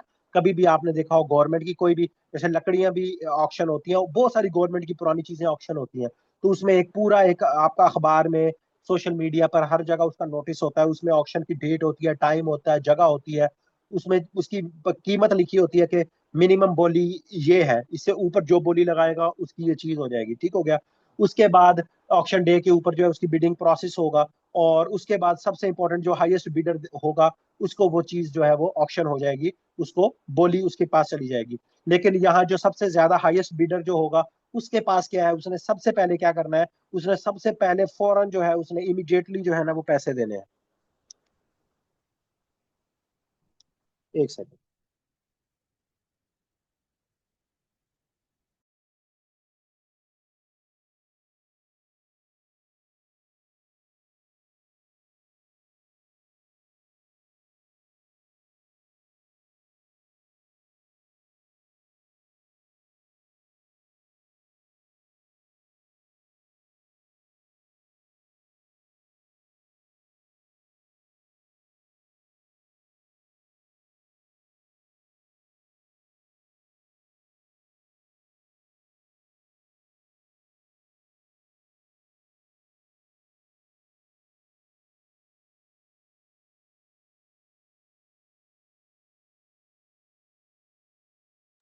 अच्छा जी। अच्छा, आवाज आ रही है मेरी? वो सॉरी, बीच में कॉल आ गई थी। अच्छा, तो जो हाईएस्ट बिडर होगा उसके पास ऑप्शन का वो सारा चला जाएगा, और जो भी बिडिंग की अमाउंट बाकी है, क्या कहते हैं, जो फिक्स्ड सेल वैल्यू होगी, लेट्स सपोज 1 लाख की चीज है, 1 लाख मिनिमम वैल्यू थी, और उसकी बिडिंग गई 4 लाख तक, तो 1 लाख जो है उसको फौरन देना पड़ेगा। बाकी जो उससे ऊपर जो अमाउंट है वो उसको 3 दिन के अंदर अंदर जो है ऑप्शन के वो देना पड़ेगा, ठीक हो गया। और उसके बाद जैसे ही उसकी फुल पेमेंट हो जाएगी, वो जो कॉन्फिस्केटेड आर्टिकल्स हैं वो फुल बिडर के पास चले जाएंगे। बाकी अगर वो फुल अमाउंट नहीं देता तो फिर री ऑक्शन करना पड़ेगा। और हाँ, सबसे इंपॉर्टेंट चीज इसमें ये पॉइंट, जो ऑफेंडर और जो रिस्पॉन्सिबल पर्सन है ना, जिस बंदे की वो चीज है, वो खुद भी ऑक्शन में हिस्सा ले सकता है और उसको बुलाना है। ठीक हो गया? उसको बुलाना है, वो आए ना आए उसकी मर्जी है, लेकिन वो उसमें हिस्सा ले सकता है और वो बिड करके अपनी चीज वापस भी ले सकता है। ठीक है? लेकिन पैसे देने पड़ेंगे उसको। ठीक हो गया ये चीज, कि अगर एक बंदे की गाड़ी का ऑक्शन हो रहा है, वो खुद भी, वो बेशक ऑफेंडर है, उसका इन्फोर्समेंट के अंदर उसकी गाड़ी जो है वो जब्त हुई है, लेकिन वो उसकी बिडिंग के अंदर जो है, ऑक्शन के अंदर वो हिस्सा ले सकता है जो ऑफेंडर है। ये चीज याद रख लेनी है आपने। कॉस्ट ऑफ इन्वेस्टिगेशन सबको याद है, मैंने बताया था। जो इन्वेस्टिगेशन ऑफिसर है, उस वो कॉस्ट ऑफ इन्वेस्टिगेशन जो है उसको मिलेगी, और वो कौन देगा? अथॉरिटी देगी। ठीक है? ये जो अथॉरिटी है, पीरा अथॉरिटी, ये जो है इन्वेस्टिगेशन ऑफिसर को कॉस्ट ऑफ इन्वेस्टिगेशन देगा, और ये फिक्स होगी। मतलब जैसे पुलिस के अंदर होता है कि आपका, ये एफआईए के अंदर होता है, जहां जहां आपने एफआईआर देनी होती है, हर एफआईआर की अपनी नौयत है। 302 की एफआईआर है, 302 की कॉस्ट ऑफ इन्वेस्टिगेशन डिफरेंट होगी। 13 20 65 है, उसकी जो है एफआईआर की कॉस्ट डिफरेंट होती है। ठीक है? 376 है, उसकी एफआईआर की कॉस्ट, इन्वेस्टिगेशन कॉस्ट डिफरेंट होती है। हर एफआईआर हर दफा के ऊपर। इसी तरह यहाँ भी डिफरेंट जो एफआईआर होंगी, उनकी ये क्या कहते हैं, अथॉरिटी जो है, जब एफआईआर होनी शुरू होंगी, वो इन्वेस्टिगेशन कॉस्ट बताएंगे कि अगर आप होर्डिंग की एफआईआर देंगे तो उसमें आपको इतने पैसे मिलेंगे, इसकी एफआईआर देंगे तो उसकी इन्वेस्टिगेशन कॉस्ट आपको इतनी मिलेगी, और ये कॉस्ट किसी और के पास नहीं जाएगी, ये डायरेक्ट आईओ के पास जाएगी, इन्वेस्टिगेशन ऑफिसर के पास। ठीक हो गया? उसके बाद 22 के अंदर बताया गया है कि असेसमेंट और verification of whistle blower disclosure. Whistle blower disclosure के बारे में बताया गया है कि जो आपके पास अगर कोई विसल ब्लोअर बताता है कि फलानी जगह पर ये मामला हो रहा है, तो आप उसको क्या करोगे? तो उसमें बताया गया है कि हेयरिंग ऑफिसर जो है वो असेस करेगा, वेरीफाई करेगा। किस तरह कर सकता है जी? वो पर्सनली जाएगा, देखेगा, वहां के लोगों के इर्द गिर्द के लोगों से स्टेटमेंट्स लेगा, इधर उधर के डिपार्टमेंट से रिपोर्ट लेगा, एजेंसियों से, लोकल बॉडी से, स्पेशल ब्रांच से रिपोर्ट ले सकता है। ठीक हो गया? उसके बाद कोई और भी फैक्टर्स है, अपने लोगों को भेज के वहां से चीजें देख सकता है। तो कोई भी कंप्लेन आती है, सबसे पहले वो अपनी असेसमेंट करेगा कि भाईजान वाकई में ये मामलात ऐसे हैं, ये इंक्रोचमेंट ऐसे हुई है, ये मूवेबल है, इमूवेबल है। ये मामला जो है, ये अगर कहा जा रहा है कि 50,000 बोरियां पड़ी हुई हैं, तो ये वाकई में पड़ी हुई है कि नहीं पड़ी हुई है, विसल ब्लोअर ने ऐसे ही खच मारी है। ठीक है? तो ये सारी असेसमेंट करेगा रूल 22 के तहत। ऐसे नहीं है कि हेयरिंग ऑफिसर अपनी कार्रवाई कर देगा। फिर उसके बाद अगर उसकी असेसमेंट जो है, या एसडीओ की जो रिपोर्ट है, और जो असेसमेंट उसने की है वो बिल्कुल ठीक है, ठीक हो गया, या वो बिल्कुल ठीक है या बिल्कुल गलत है, दो ऑप्शंस होंगी ना। तो अगर उसको लगता है कि ये गलत है, सही है, तो वही कार्रवाई होगी। एब्सोल्यूट ऑर्डर जारी हो जाएगा, ईपीओ जारी हो जाएगा, इन्फोर्समेंट ऑफिसर को कहा जाएगा जाके कार्रवाई करो। तो वो सारे मामलात वैसे ही हो जाएंगे, कॉन्फिस्केट हो जाएगा, वो हमने पढ़ लिए। लेकिन अगर जो रिपोर्ट है वो गलत आ जाती है कि ये गलत है, तो फिर क्या होगा? फिर हेयरिंग ऑफिसर क्या करेगा? वो उसको विसल ब्लोअर के खिलाफ कार्रवाई करेगा। अगर विसल ब्लोअर डिपार्टमेंट का बंदा है, तो फिर उसको शो काज नोटिस जारी होगा। ठीक हो गया? और उसे कहा जाएगा कि with in 15 days, 7 days, sorry, 7 days के अंदर विसल ब्लोअर जो है वो अपना जवाब देगा कि भाईजान तूने गलत रिपोर्ट या गलत टाइम जाया क्यों किया। तूने बताया कि वहां 50,000 टन जो है वो गंदम पड़ी थी, लेकिन हम गए वहां तो एक मन भी नहीं निकली। तो फिर विसल ब्लोअर को शो काज मिलेगा, वो उसका जो है उसको जवाब देना पड़ेगा। ठीक हो गया? फिर जब वो उसका जवाब देगा, वो उसका पूरा बताया हुआ है कि विसल ब्लोअर जो है, उसकी उसको अपॉर्चुनिटी दी जाएगी कि वो अपना, उसको बुलाया जाएगा, उसका शोकाज जो मिला था वो उसका जवाब देगा। ठीक हो गया? और अगर विसल ब्लोअर कहते अपना अपने आप को जस्टिफाई कर लेता है, तो वेल एंड गुड है, शोकाज फाइल हो जाएगा।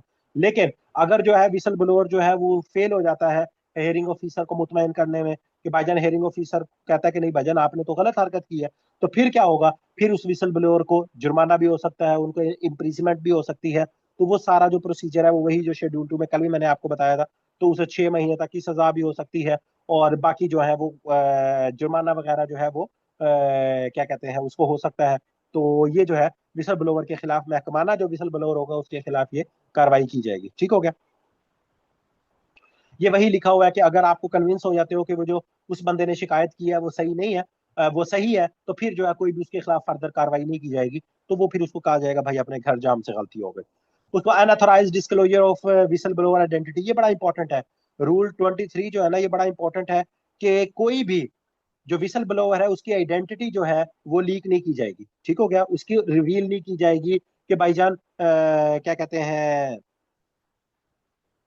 आप ऐसे नहीं कर सकते कि आप उसको जब तक उसका डिस्क्लोजर जो है वो अथोराइज ना हो, या उसको प्रॉपर जो है उसको उसके खिलाफ जो है ना प्रूव ना हो जाए, आप उसकी जो आइडेंटिटी है ना उसको वो डिस्क्लोज नहीं करोगे कि भाईजान ये वो बंदा था, ये हमारा विसल ब्लोअर था, तो अब देखें इसने इससे गलती हुई है तो हम जो है ना इसकी आइडेंटिटी जो है ना डिस्क्लोज कर रहे हैं। तो ये आप इसमें इस रूल के तहत उन्होंने कहा है कि आप उसको अनअथोराइज किया गया है कि आप डिस्क्लोज नहीं कर सकते।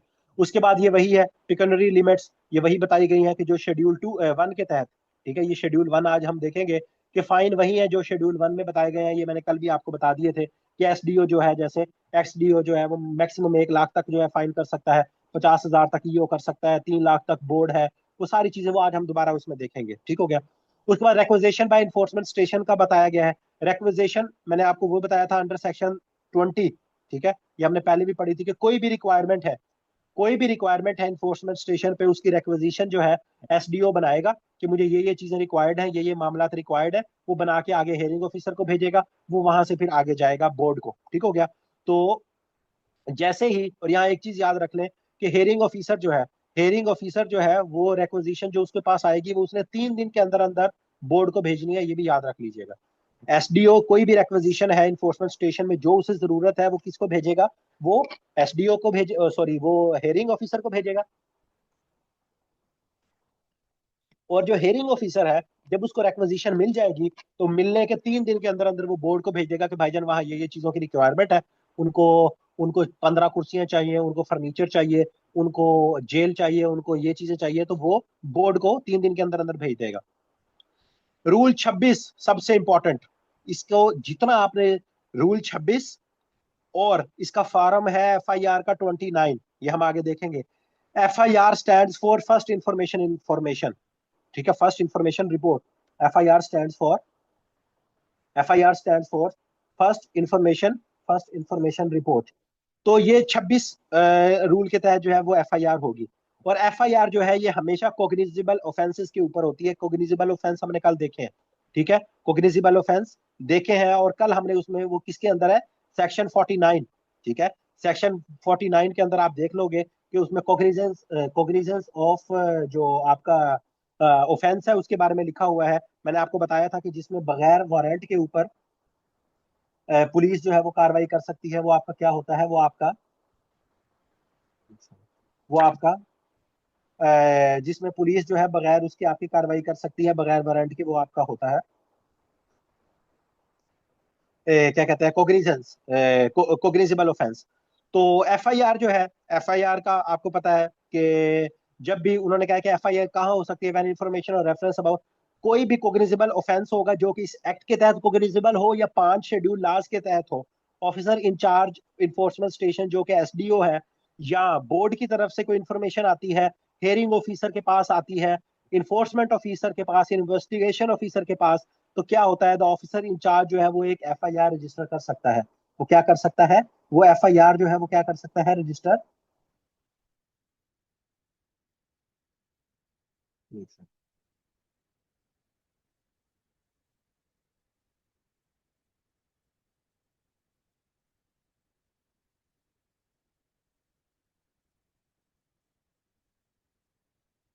ठीक है, तो उसमें क्या है, उसमें एफआईआर जो है वो आपकी क्या हो सकती है जी, 26 के तहत एफआईआर जो है वो आपकी रजिस्टर हो सकती है। एफआईआर रजिस्टर जो है वो आपकी उसमें क्या, एफआईआर के अंदर क्या क्या होना चाहिए, ये 7 चीजें हैं जो एफआईआर के अंदर होनी चाहिए। डेट और time of receipt of information, ठीक है, आगे एफआईआर का खाका भी है वो भी मैं आपको दिखाऊंगा। उसमें आइडेंटिटी ऑफ इंफॉर्मेंट होनी चाहिए, कंप्लेनेंट होना चाहिए, टाइम, जगह, अलेज वो होना चाहिए। उसके बाद जो इंफॉर्मेशन रिसीव हुई उसका सब्सटेंस पूरा होगा। उसके बाद ऑफेंसेस लगेंगे, कौन सी दफा के तहत, वो उसके अंदर होना चाहिए। उसके बाद आइडेंटिटी ऑफ एक्यूज अगर पता है तो ठीक है, नहीं तो नामालूम बंदे के खिलाफ है। और भी जो रेलिवेंट पार्टिकुलर्स हैं ये इसके अंदर सारी चीजें जो है वो होनी चाहिए। और ये सारी चीजें जो है, ये सारी चीजें मैं अभी आपको जब मैं फॉर्म दिखाऊंगा उसके अंदर ये मैं आपको ये सारी चीजें दिखाऊंगा।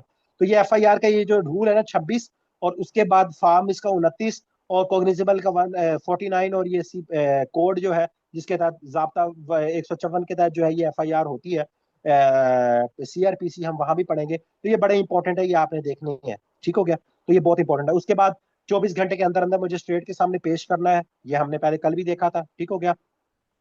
कि 24 घंटे के अंदर अंदर आपने उसको मजिस्ट्रेट के सामने जो है ना उस बंदे को आपने पेश कर देना है। उसके बाद एप्लीकेबिलिटी बताई गई है कि जनरल इसमें सेफ गार्ड है कि जो आपको सीआरपीसी के तहत, जो उन्होंने कहा है कि जो सीआरपीसी के अंदर जिस तरह से अरेस्ट है, सर्च है, आपने इन्वेस्टिगेशन करनी है, सारा इस पर सीआरपीसी एप्लीकेबल हो कि किस तरह अरेस्ट करना है, सर्च करना है, इन्वेस्टिगेशन क्या करनी है। ट्रायल जैसे मैंने आपको इन्वेस्टिगेशन का बताया था कि आप अरेस्ट करेंगे, मजिस्ट्रेट के सामने पेश करेंगे, उसका चालान बनाएंगे, जिमनिया लिखेंगे, उसके बाद उसको जुडिशियल करना है, उसको हवालात में बंद करना है। और ये सारी चीजें ये सीआरपीसी ने बताई गई हैं। तो इसमें भी यही बताया गया कि कोर्ट जो है वो गवर्न करेगा कि अरेस्ट कैसे होगा, सर्च कैसे होगी, ये सारा सीआरपीसी आपको बताएगा।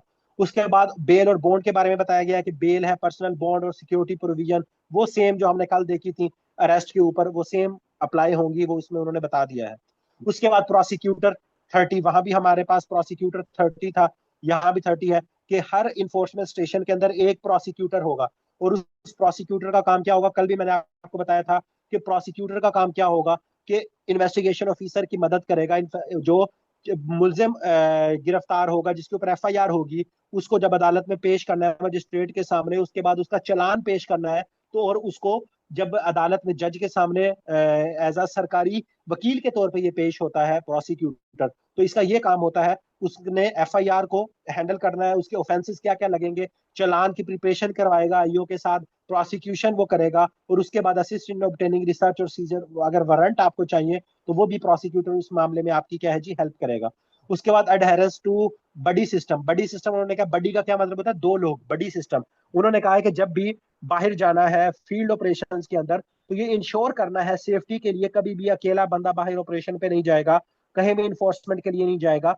तो प्रोटोकॉल में उन्होंने ये कहा है कि बडी सिस्टम होगा, बडी सिस्टम होगा, और जो बॉडी कैमराज वगैरह जो है उनका यूज होगा मिसकंडक्ट वगैरह यूज करने के लिए। ये 32 के अंदर ये सिर्फ वन लाइनर है, सिंपल, ठीक हो गया। कि बडी सिस्टम का क्या मतलब है कि जैसे आपने डॉल्फिन देखा होगा, डॉल्फिन कभी भी आपने बाइक पे एक बंदे को गश्त करते नहीं देखा होगा, पेट्रोलिंग करते नहीं देखा होगा। डॉल्फिन वाले हमेशा दो लोग जो है वो हमेशा गश्त कर रहे होते हैं, तो ये बड़ी सिस्टम है।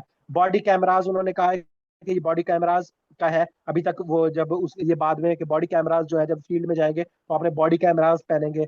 उसके बाद 33 के अंदर उन्होंने कहा स्टोरेज और प्रिजर्वेशन, सारा डिजिटल रिकॉर्ड जो होगा ये फ्यूचर के लिए है, कि मेटा टैगिंग होगी, ये अभी तक नहीं हो रही, उसमें डे टाइम वगैरह ये सारा होगा, लेकिन ये भी फ्यूचर के लिए रूल्स में आ गया है, ठीक हो गया। उसके बाद ट्रेनिंग होगी, जैसे अभी बडी सिस्टम के ऊपर, बॉडी कैमरा यूजेज के ऊपर, डिजिटल एविडेंस वगैरह, उसकी ट्रेनिंग जो है ये सारी इन्फोर्समेंट एम्प्लॉयज की होंगी, ये डीजी पेरा जो है ये इंश्योर करवाएंगे। उसके बाद ये कल हमने देखा था कि जो लोकल नंबरदार है, चौकीदार है, वो लॉजिस्टिक सपोर्ट देंगे। अगर कहीं नोटिस लगाना है तो नंबरदार को कहेंगे कि भाईजान ये नोटिस लगवा के दो। और अगर वहां बंदे आए हैं, उनकी किसी भी तरह से कोई नॉमिनेशन करवानी है, कुछ करवाना है, तो जो लोकल अवाम है और लोकल जो लोग हैं वो सारे सपोर्ट करेंगे। उसके बाद रिपोर्टिंग एंड अकाउंटेबिलिटी, ये सिंपल है कि इरेगुलरिटी हो रही है, कहीं कुछ भी हो रहा है तो उसको इमीडिएटली अथॉरिटी को रिपोर्ट किया जाएगा। पब्लिक की जिम्मेदारी है, कोई इंक्रोचमेंट है तो उस हवाले से इन्फोर्समेंट एंड रेगुलेटरी कोऑर्डिनेशन। इसमें ये कहा गया है कि पीरा को ये कहा गया है कि डायरेक्टर जनरल जो है वो डिफरेंट एमओयूज करेंगे। एमओयूज क्या होते हैं, memorandum of understanding, different government departments के साथ, ऑटोनमस बॉडीज के साथ, के ताकि उनके साथ कोऑर्डिनेशन अच्छी रहे, उनके साथ मामलात बेहतर रहे, तो उनके साथ डिफरेंट मुआहदे किए जाएंगे ताकि पीरा और बाकी डिपार्टमेंट जो है एक अच्छी तरह जो है वो काम कर सके।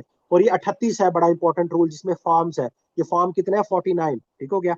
ये फॉर्म है 49। यहाँ तक मुझे बताओ रूल्स क्लियर हो गए, किसी को कोई मसला मसाइल तो नहीं है यहाँ तक? यहाँ तक किसी को कोई मसला मसाइल हो तो मुझे बताओ। All clear? ये तो हमारा पीरा एक्ट आ गया कल वाला। किसी को कोई इशू है, कोई मसला मसाइल है? वो चीजें समझ आई हैं? अब पीरा के हवाले से हमारी चीजें सारी कंप्लीट हो गई। ये हैं जी पीरा रूल्स, ठीक है, ये आपको भेज दूंगा। ये पीरा रूल्स, ये सारी वही चीजें हैं, ठीक है। अगर आप लोग खुद भी इसमें सिंपल करके मैंने आपको पढ़ाया है, बाकी इसमें डिटेल में सारी चीजें ये लिखी हुई हैं, ठीक हो गया। अगर आप यहाँ से पढ़ना चाहें कि रिप्रेजेंटेशन, ये भी हमने देखा, ये सारी चीजें इसके अंदर ये लिखी हुई हैं, ठीक है। डिटर्मिनेशन ऑफ रेंट कॉस्ट, ये वो सारी चीजें। अच्छा, ये है जी इसके 38। उसके बाद इसमें मैंने आपको बताया था 38 फॉर्म, फॉर्म, ठीक हो गया। उसके बाद मैंने आपको बताया था दो शेड्यूल्स हैं इसमें। शेड्यूल 1 ये कल हमने देखा था। शेड्यूल 1 के अंदर फाइन्स का जिक्र है, ठीक हो गया। ये रेलिवेंट सेक्शन 44 के तहत अगर बंदा कोई करेगा तो 300 बोर्ड कर सकता है, 3 लाख वो कर सकता है, ये हमने कल देख लिया था। ऑफेंस बाय कंपनीज, ये भी हमने कल देख लिया था। ठीक हो गया। और इसके बाद मिस यूज ऑफ अथॉरिटी, जैसे अभी मैंने आपको बताया, मिस यूज ऑफ अथॉरिटी को इम्प्लॉय करता है तो उसको ये हो सकता है। ये विसल ब्लोअर का जो अभी बताया था आपको कि उसको इम्प्रिजमेंट भी हो सकती है, फाइन भी हो सकती है। तो अगर कोई विसल गलत आपको गलत इंफॉर्मेशन देता है तो हेयरिंग ऑफिसर जो है उसको 75,000 तक जुर्माना कर सकता है। और अगर विसल ब्लोअर की जो अनऑथराइज्ड डिस्क्लोजर आइडेंटिटी करते तो फिर भी हेयरिंग ऑफिसर 75,000 तक जुर्माना कर सकता है, एसडीओ 50,000 तक। तो ये जुर्माने ये सारे आपने याद रखने हैं। बेसिक तो आपको याद हो गया होगा कि एसडीओ जो है वो मैक्सिमम 1 लाख तक कर सकता है, और हेयरिंग ऑफिसर 2 लाख तक, और बोर्ड जो है वो 3 लाख तक जुर्माना कर सकता है, और ईओ 50,000 तक। बाकी आप इसको एक दो दफा गौर से देखेंगे तो आपको ये हो जाएगा। उसके बाद शेड्यूल 2 में है डिजिटल एविडेंस। ठीक हो गया। शेड्यूल 2 में क्या है? दो शेड्यूल है इसमें हमारे पास। शेड्यूल 1 में हमारे पास क्या है जी? फाइन्स है। शेड्यूल 2 में डिजिटल एविडेंस के बारे में बताया गया है कि आपने डिजिटल एविडेंस जो है वो किस तरह से होगा। ये अभी तक इसके बारे में बस आपने इसको इतना याद रखना है। उसके बाद हमारे पास फॉर्म आ जाएंगे। उसके बाद हमारे पास क्या है? ये इसमें फार्म भी है, ये वेरिफिकेशन फार्म, फार्म 1 भी है ये। ठीक है। शेड्यूल 2 में हमारे पास क्या है? शेड्यूल 1 में हमारे पास फाइन है। शेड्यूल 2 में हमारे पास फार्म है, सारे सारे के सारे A to Z फार्म है। कितने फार्म है? लिख लो, अभी लिख लो, 49 फॉर्म्स है। पूछा जाएगा एग्जाम में कि टोटल फार्म कितने हैं। शेड्यूल इसमें हमारे पास दो है। ठीक हो गया। और हमारे पास जो फार्म है वो 49 है। अब ये 49 के 49 हमारे सिलेबस का हिस्सा है, लेकिन हमने सारे नहीं करने। फॉर्म 1 क्या है? डिजिटल एविडेंस के बारे में है। फॉर्म 2 जो है ये लीगल अथॉरिटी, सॉरी, फॉर्म 2 है ये ईपीओ, सबसे इंपॉर्टेंट। ठीक है। अब इसको ये लिख लेना। इसको ये अब आपने अपने, मैं साथ साथ बताता जा रहा हूँ कि फॉर्म 1 और 2 में से आपने फॉर्म 1 भी याद रखना है, डिजिटल एविडेंस। फॉर्म 2 क्या है? ईपीओ, इमरजेंसी प्रोविजन ऑर्डर जब भी जारी करेगा तो इसके ऊपर, ये इस फॉर्म के ऊपर आप जो है वो जारी करेंगे। इसमें सारी चीजें हैं। इन्वायरमेंटल थ्रेट है, स्ट्रक्चर है, फायर का रिस्क है, पब्लिक नुइसेंस है, केमिकल है, क्या है। उसका डिस्क्रिप्शन बताएंगे, कौन सा शेड्यूल ला इसमें इन्वोक होगा, सेक्शन कौन सा लगेगा। और उसके बाद एसडीओ यहाँ अपना नाम लिख के और ये जारी कर देगा। ये फॉर्म 2 के तहत आपका ईपीओ जो है, जो प्रोहिबिशन ऑर्डर इमरजेंसी, वो आपका जारी हो जाएगा। ठीक हो गया। ये सारा वो है। उसके बाद हमारे पास फॉर्म 3 है हमारे पास। ये कंप्लायंस रिपोर्ट है, नॉट इंपॉर्टेंट इतना, ये आप सारे। ठीक हो गया। ये मॉनिटरिंग फॉर्म है ईपीओ का, इसको भी देख लो, इतना इंपॉर्टेंट नहीं है। ये लॉग बुक भी आपके लिए इंपॉर्टेंट नहीं है। ये फॉर्म 6 देख लेना, ये डेली एक्टिविटी लॉग बुक है।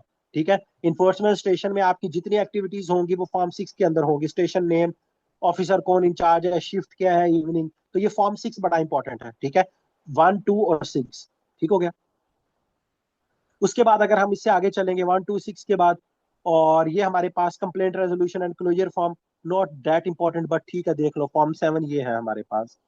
ठीक हो गया। फॉर्म 8 भी नहीं है।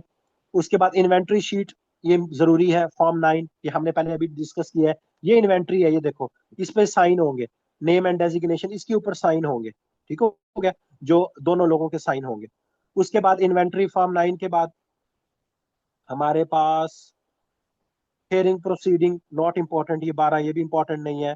ये भी इंपॉर्टेंट नहीं है आपके पास। फॉर्म 14 थोड़ा सा इंपॉर्टेंट है, इसको देख लेना। Chain of custody. ठीक है। ये पूरा फॉर्म, जब आपने chain of custody digital evidence देना है तो फॉर्म 14 आपका थोड़ा सा इंपॉर्टेंट है। उसके बाद आगे इतने कोई हमारे पास इंपॉर्टेंट नहीं है, ये भी बिल्कुल non important. Assessment not important. Cost recovery not important. Final recovery order not important. Payment acknowledgement certificate not important, ये भी इंपॉर्टेंट नहीं है हमारे पास। उसके बाद आपका एक इंपॉर्टेंट आएगा, वो मैं भी आपको दिखा देता हूँ। ये आपका 25, सॉरी सॉरी 25 कह रहा हूँ, 29, जिसमें आपके पास FIR आएगी।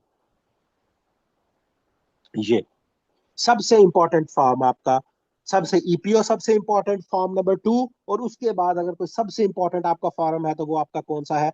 वो आपका फॉर्म है जी, पीरा फॉर्म नंबर 29। वो आपका क्या है जी? पीरा फॉर्म नंबर 29, जिसको FIR कहेंगे। ये देखें, ये आपने याद रख लेना है। सबसे पहले यहाँ आपका FIR नंबर आएगा।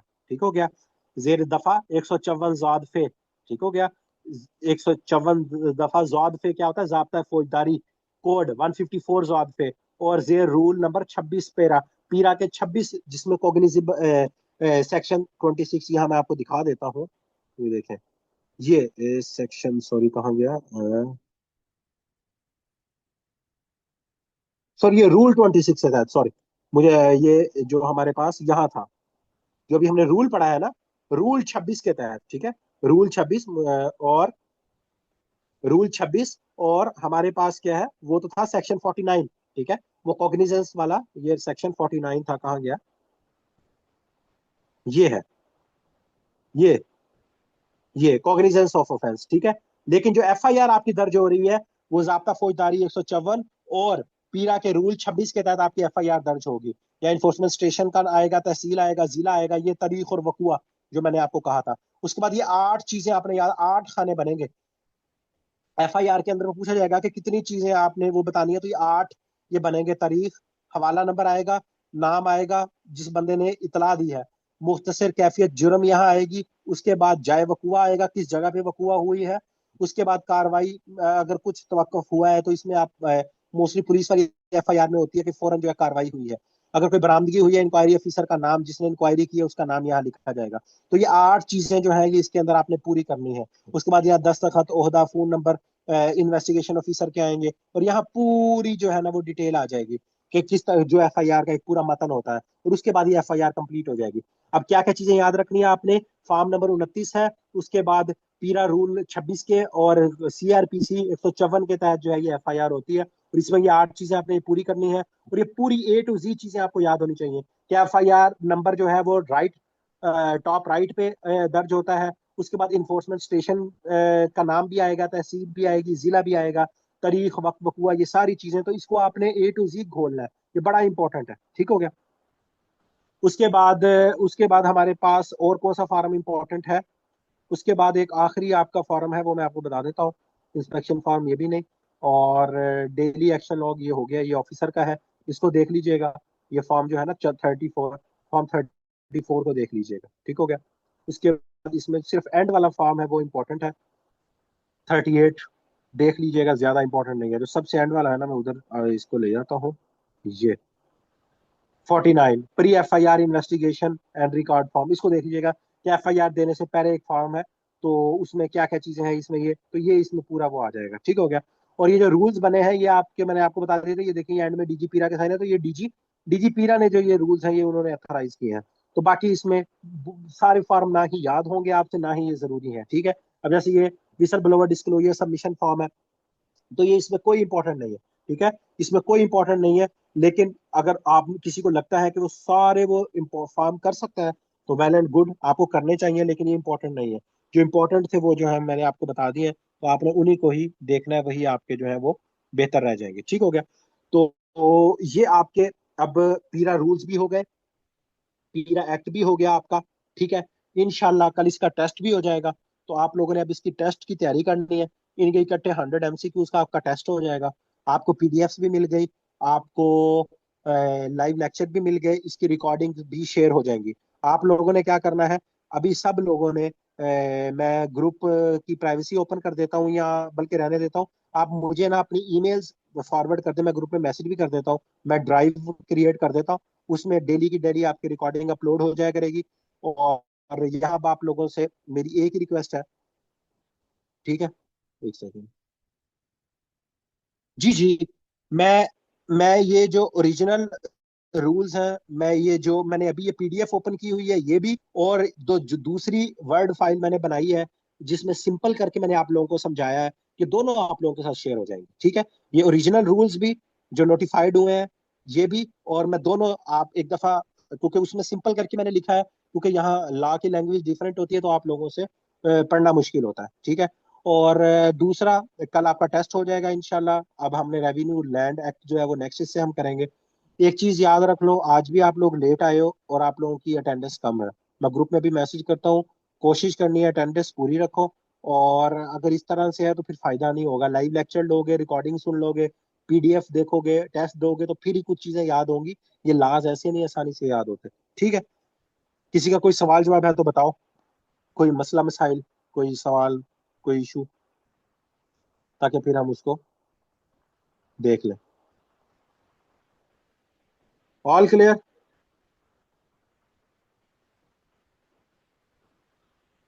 चले ठीक हो गया जी, कल टेस्ट की तैयारी करें, कल इंशाल्लाह फिर मुलाकात होती है। अपना ख्याल रखें, दुआ में याद रखें। अल्लाह हाफिज। रब रखा।